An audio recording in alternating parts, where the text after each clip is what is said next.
Man, so many new parts.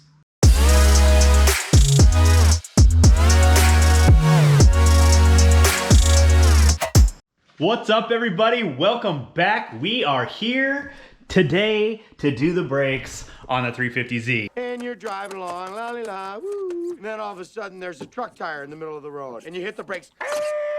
Whoa, that was close. You guys saw from my last video, and I'm still pumped that this thing is running. Look, it's on the other side. It's not even over there. Oh yeah. So I gotta tell you guys, no, it's not my bike. I wish it was my bike. I mean, look at that thing. That is just sexy. But that's a homie's bike. He lives down the street. He's having some work done in his garage. And so he said, hey, can you keep it over there for me? Keep it safe. And if you want, you can ride it. So I might have to take that thing out and mob it. But we're not doing that on this video. We are working on this car because this needs to get ready for the track, needs to get ready for us to take out onto the street and to beat on. So yeah, we are gonna be doing the Brembo upgrade on the front and the rear. I also have these stainless braided lines for it, and we're gonna put new fluid in it, new rotors. I'm stoked. I am super excited. As you guys can tell, I mean, it's a huge weight off my shoulders to not have to worry about the engine part. Now it's just upgrade stuff, and I mean, let's get this going. So yeah, let's do it. Okay, so I think we are going to start on the rear. It's a good start as any. And I think the reason why we're gonna do that is because there's slight modification that you have to do to this. This, however, isn't going to be a full how-to video. I am going to point out some of the parts that are necessary, like the big key parts for it, but it's not gonna be a full how-to video. This is more an upgrade video, just to show you guys that the Z is still getting worked on, maybe let you hear it a little bit, and that. So, yeah, we're gonna start on the left rear. One of the main things that's gonna have to happen is you can see this dust shield. These brakes are significantly bigger. They're not gonna fit in here and they will rub. Sorry about that. So I'm gonna have to cut this and pretty much just make it where this is just flat so that way the rotor doesn't hit here. So let's start taking this apart first. All right, so we have this wheel off now. You can see, don't ever let your caliper hang by the brake line like this. I'm doing it because I'm actually changing to the stainless braided lines. But if you let it hang like this, it actually can develop tears and you won't know it until you lose all brake pressure, so.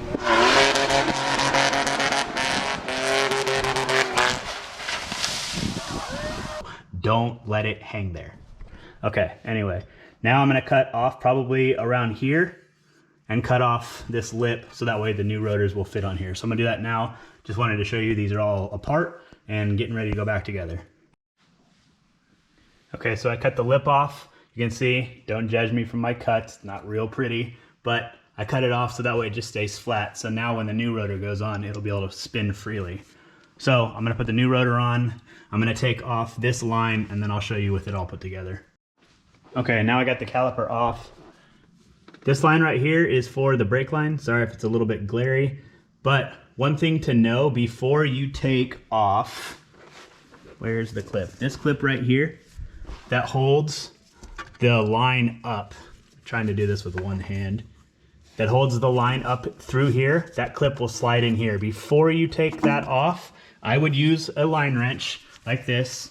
It's specific. You can see how it's closed. You can't just put it over a bolt. It has to slide over it, but break this loose first. These lines get very like corroded and tough. And so if you break it first before this is loose, you're not gonna bend any of these lines or break anything. So I recommend getting a line wrench. This is a 10. I think the fronts are 12, maybe they're still 10, but you can get a cheap set of these from like Harbor Garbage or something like that. But put it in, break it loose, and then it'll make your life a lot easier. So I'm gonna be putting the stainless braided line. Actually, let me show you real quick. This will actually come up this way through here. And then you can see it actually has in the middle there, that's where that metal bracket goes. I know it's kind of hard to tell, but like I said, it's not a full how-to. I'm just trying to explain the easy things that I found in changing these while doing it. So I'm gonna put the line on now. I'll show you the final product.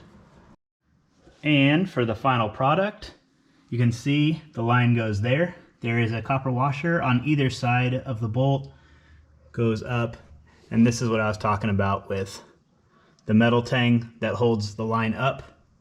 it goes through the middle, and it's set like that. So now all I have to do is bolt the caliper up onto the rotor, and this side will be done. Plot twist. Here is the original bolt you can see. Notice the threads. These are the size threads that I need. Before doing this, I was unaware that the thread pitch on the new calipers was actually different. This one was not screwing in, so I just found one that's this right thread pitch, which is this one. Obviously this bolt is too long, but I'm going to head to the store and find at least 4 of these. I gotta check the fronts before I do anything further. So I'm gonna do that, and then we will hop back on this video. So it might not look all pretty and stuff like this outside. It might be dark. I do have my daughter tonight, so I will continue this video, you know, probably after I drop her off as well. So, and get the new hardware, obviously. So I'm gonna go do that now. What's up, guys? It's a new day. Yesterday got to be pretty hectic and it got pretty late, so I wasn't able to continue on, but this is day 2 and we are getting ready to get back on these. As you guys can see, I got the new bolts. These are the ones that work for the caliper. You can see if I put them side by side, it's actually a pretty significant difference in the thread pitch. One thing Nissan doesn't want you to know, or apparently anybody else, because I was scouring the internet for a long time to try and figure out what thread pitch this is, I'm gonna let you guys in on a little secret. They are a M12 by 175. I got these ones are, I don't know, it says 35 millimeter on there. So it's the same height as the old bolts, as you can see. But yeah, little tip for you guys. I had to go through my parts bin and I had to find the right thread pitch that actually threaded into the caliper, and then I brought that with me and tried to figure it out.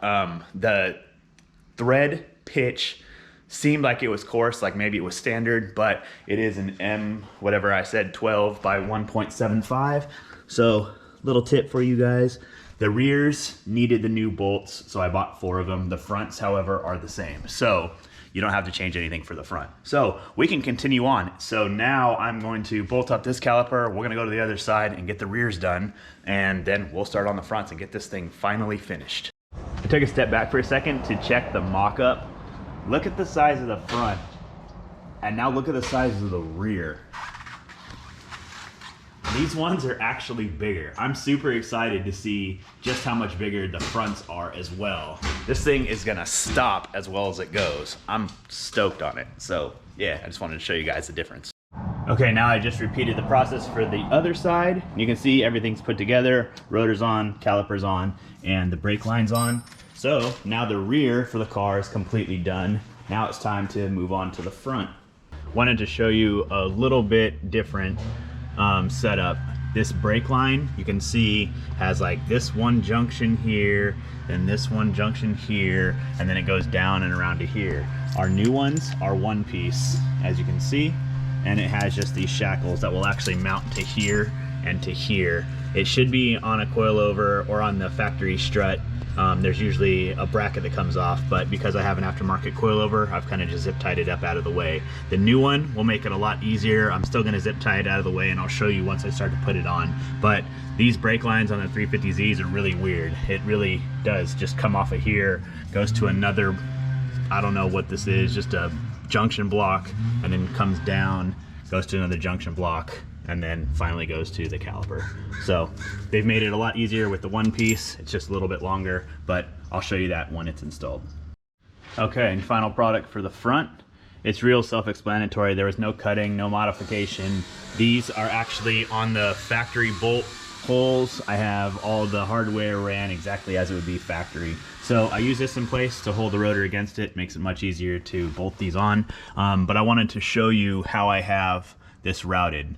So it sits flush, pretty flat against this caliper, and then I have it going to here and coming up. I've tried to take out as much slack as I can in the line on this side because there's nothing that's going to be pulling. When the wheel turns either way, it'll actually be pulling on this back here. So I have a lot of slack right here. There is one extra shackle. I was thinking about putting it up back on the coilover, but I might just let it sit here because I do have an angle kit and I don't want anything to get in the way or snagged or anything like that. So I might just leave this loose. But when the wheel is completely turned, I still have plenty of slack right here, goes around the coilover, and I'm able to still move it. It's not taut or anything like that. So I'm gonna do the same to the other side and we will be done. Okay, so now we are done with all 4 corners. We got 1, 2, 3, and 4. However, I always do this. I start to do the brakes when I have nobody else around to help me bleed them. So I didn't let all the fluid come out. You can see it's still pretty full in there. However, there is air in the calipers themselves and in the line, so I am gonna have to bleed them. So I need to find somebody to help me. Yeah, I'll be back with that. Okay, and as you guys can see, it's gotten a little bit darker outside. A couple hours have passed, but I found a neighbor to help me bleed the system. And as you guys can see, we are topped off, new fluid, brakes ready to go. But there's a little bit of bad news. I'm not gonna be able to take it on a test drive because of my wheel setup. As you guys saw in the first drive video, I actually have been trying to make these wheels work. They are a 19 by 11 square setup, but 11-inch wide on a 0 offset is too wide for a 350Z. So I thought I would be able to modify the knuckles, and it's still not doing what I want it to do. It's still rubbing when I take it for a drive. I can't go lock to lock, so they're too big. So Mike and I have actually been sitting down a couple hours trying to figure out what wheels I can get that are 19 by 9.5. Unfortunately, there's a lot of companies right now, including Varstone, that these ones are sold out and they don't know when they're gonna get them back. They're back ordered. And so I'm looking for another set like these, 19 by 9.5. Optimum would be with a 12 offset. I can go right around 20, 22, 25, but with the Brembo, I can't go any smaller than 22, I think, if I remember correctly. So, yeah, I'm not gonna be able to drive it because I can't put these wheels back on. So, sorry about that, but we are so close to having this car done.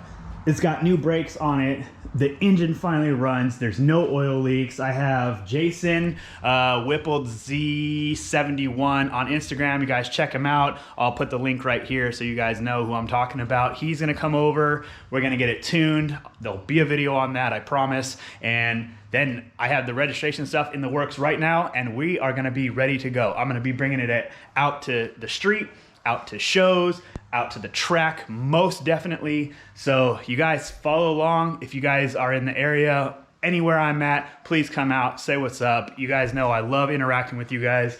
I love talking to y'all. I love talking cars with you guys. I mean, if we're at the track, we can get some ride-alongs in. So yeah, I'm super excited about what this is actually gonna bring, because now it's, instead of it being just a build garage whore where all it is videos on what I'm changing, I'm gonna actually be able to drive and be out with you guys. So anyway, I'm gonna wrap this video up. I'm not gonna be able to drive it, like I said, I'm really sorry, but you guys are gonna hear it, you're gonna see it. Maybe some of y'all even be able to ride in it, you know, in the near future. So anyway, thanks for rocking with me. Thanks for the support. Thanks for the love, all the amazing comments you guys send me and all that. It's just, it's overwhelming. And so I just wanted to tell you that I will see you in the next video. Peace.